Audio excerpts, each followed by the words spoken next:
اعوذ باللہ من الشیطان الرجیم بسم اللہ الرحمن الرحیم۔ سورۃ الشمس مکیہ۔ والشمس وضحاہا، قسم ہے سورج کی اور اس کی روشنی کی۔ والقمر اذا تلاہا، اور قسم ہے چاند کی جب وہ سورج کے بعد آئے۔ والنہار اذا جلاہا، اور قسم ہے دن کی جب وہ سورج کو روشن کرے۔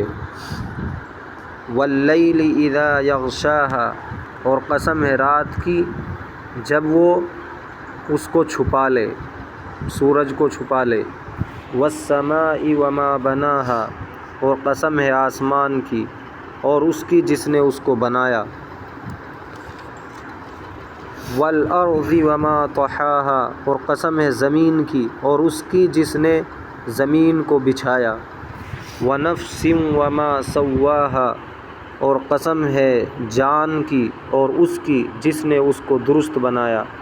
فألہمہا فجورہا وتقواہا، پھر اس کو الہام کیا اس کی بدکرداری اور اس کی پرہیزگاری کو۔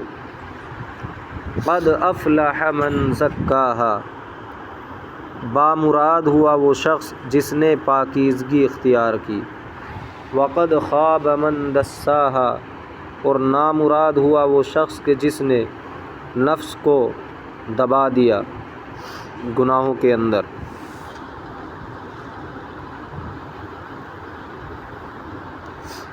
کذبت ثمود بطغواہا، قوم سمود نے اپنی سرکشی کی وجہ سے تکذیب کی۔ اذ انبعث اشقاہا، جس وقت اٹھ کھڑا ہوا ان میں کا سب سے بڑا بدبخت۔ فقال لهم رسول اللہ ناقۃ اللہ وسقیاہا، تو ان سے اللہ کے رسول نے کہا کہ اللہ کی اونٹنی اور اس کے پانی پینے کا خیال رکھنا۔ فکذبوہ فعقروہا، انہوں نے نبی کی تکذیب کی پھر اس اونٹنی کو مار ڈالا۔ فدمدم علیہم ربہم بذنبہم فسواہا، تو ان کے رب نے ان کے اوپر ان کے گناہوں کی وجہ سے، ان کے گناہ کی وجہ سے ہلاکت نازل فرمائی۔ فسواہا، پھر اس ہلاکت کو عام کر دیا۔ ولا یخاف عقباہا، اور اللہ تبارک و تعالیٰ کو اس کے برے انجام سے کوئی خوف نہیں ہے۔ دیکھو والشمسی، تو شمس جمع شموس، سورج، سورج کی قسم۔ وضحاہا، ضحاہا مرکب اضافی ہے۔ ضحا کہتے ہیں سورج نکلنے کے وقت کو، یہاں مراد ہے سورج کی روشنی، تو قسم ہے سورج کی اور اس کی روشنی کی۔ والقمری، اور چاند کی، قمر جمع اقمار۔ اذا تلاہا، جب وہ اس کے پیچھے آئے، یعنی سورج کے پیچھے پیچھے آئے، تو سورج چھپ جاتا ہے، چاند نکل جاتا ہے۔ تلا یتلو طلوعاً، پیچھے پیچھے آنا، باب نصر ہے۔ والنہار اذا جلاہا، اور قسم ہے دن کی، نہار جمع انہر، دن، اذا جلاہا، جب وہ اس کو روشن کر دے، یعنی سورج کو روشن کر دے۔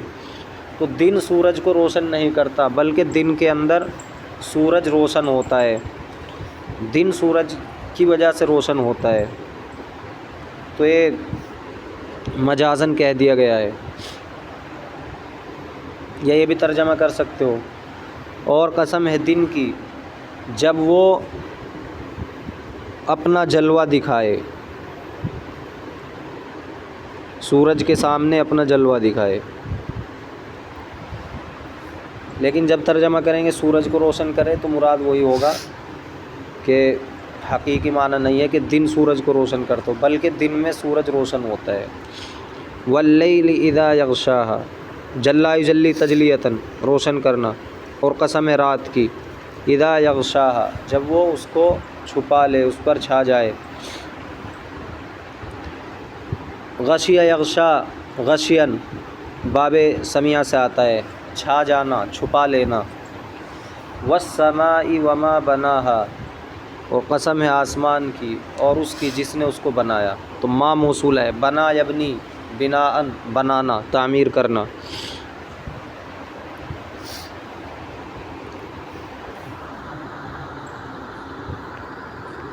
والارض وما طحاها، قسم ہے زمین کی، وما طحا، اور اس کی جس نے اس کو بچھایا۔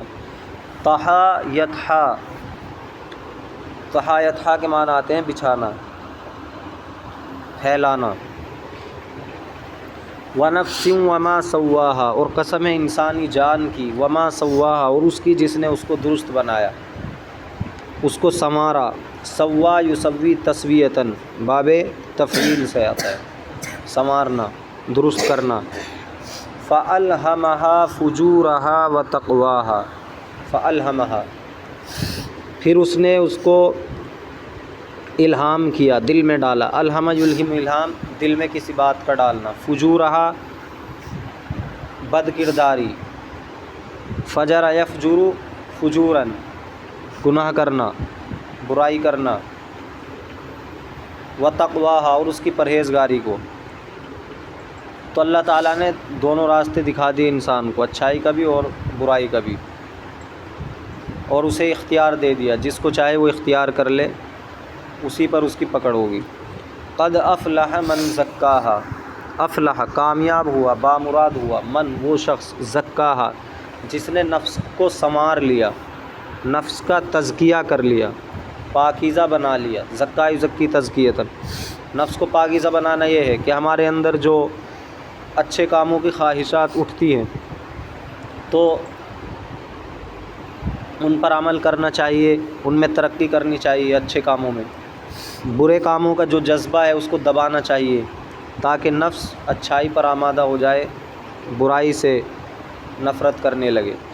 وقد خاب من دساہا، اور نامراد ہوا وہ شخص کہ جس نے نفس کو دھسا دیا، دبا دیا، یعنی گناہوں کے دلدل میں دبا دیا۔ خواب یخیب خیبتاً، نامراد ہونا، باب ضربہ سے ہے۔ دسا یدسی تدسیتاً، اس کے معنی آتے ہیں دبانا۔ کذبت ثمود بطغواہا، قوم سمود نے اپنی سرکشی کی وجہ سے تکذیب کی، نبی کو جھٹلایا اور اللہ کی آیات کو جھٹلایا۔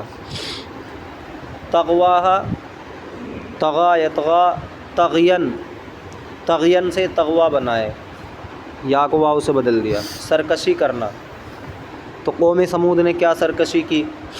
انہوں نے اپنے وقت کے نبی سے، حضرت صالح علیہ السلام کو ان کی طرف نبی بنا کر بھیجا گیا، وقت کے نبی سے یہ درخواست کی کہ آپ ایک اونٹنی بنا دیں تو ہم آپ کو نبی مان لیں گے۔ لہذا حضرت صالح علیہ السلام نے اللہ تعالیٰ سے دعا کی، جس کے نتیجے میں پہاڑ سے ایک اونٹنی نکلی، گابھن اونٹنی، پھر اس کے بچہ ہوا، اور وہ اونٹنی ایسی تھی کہ کنویں کا پورا پانی پی جاتی تھی، جب پانی پیتی تو مکمل پانی ختم کر دیتی تھی، کسی کے لیے پانی نہیں بچتا تھا۔ اس لیے حضرت صالح علیہ السلام نے باری مقرر کر دی کہ تمام لوگ اپنے جانوروں کو جس دن پانی پلائیں گے وہ اونٹنی کا نہیں ہوگا، اور جس دن اونٹنی پانی پیے گی اس دن نہ تم پانی استعمال کرو گے نہ ہی تمہارے جانور، کیونکہ وہ تو سارا ختم کر دیتی ہے اونٹنی۔ اب انہیں یہ دشوار گزرا، کچھ لوگ اسے اونٹنی کو دیکھ کر ایمان لائے، کچھ لانا چاہتے تھے، لیکن اس وقت کے جو بڑے سرکش لوگ تھے انہوں نے ان کو روک کے رکھا، خود ایمان نہیں لائے۔ تو اس چیز سے وہ اپنے آپ کو پریشان سمجھ رہے تھے کہ ایک دن اس اونٹنی کے لیے جاتا ہے، حالانکہ ان کی آزمائش تھی۔ تو ان میں سے ایک بڑا بدبخت کھڑا ہوا، ادار ابن سالف اس کا نام تھا، اس قوم کا سب سے بڑا بدبخت تھا، سنگ دل تھا۔ تو حضرت صالح علیہ السلام نے منع کیا تھا کہ اس اونٹنی کو کچھ نہیں کہنا، اور نہ ہی اس کا پانی پینے کا جو وقت ہے اس میں دخل اندازی کرنا ہے، یہ دن اونٹنی کے لیے خاص رہے گا۔ لیکن انہوں نے اس اونٹنی کو قتل کر دیا، اس کو مار ڈالا۔ تو اللہ تبارک و تعالیٰ نے ان کے اوپر سخت عذاب بھیجا۔ حضرت صالح علیہ السلام نے ان سے فرمایا کہ تم 3 دن میں ہلاک ہو جاؤ گے، پہلے دن تمہارے چہرے زرد ہوں گے، دوسرے دن تمہارے چہرے سرخ ہوں گے، اور تیسرے دن تمہارے چہرے سیاہ ہوں گے۔ اس کے بعد ان کے اوپر عذاب آیا، اور یہ پوری کی پوری قوم اللہ تعالیٰ نے ہلاک کر دی، تو وہ ذکر کیا جا رہا ہے۔ کذبت ثمود بطغواہا، قوم سمود نے اپنی سرکشی کی وجہ سے نبی کی تکذیب کی۔ اذ انبعث اشقاہا، جب اٹھ کھڑا ہوا، انبعث ینبعث انبعاثا، اٹھ کھڑا ہونا، اٹھنا، روانہ ہونا، اشقاہا، ان میں کا سب سے بڑا بدبخت،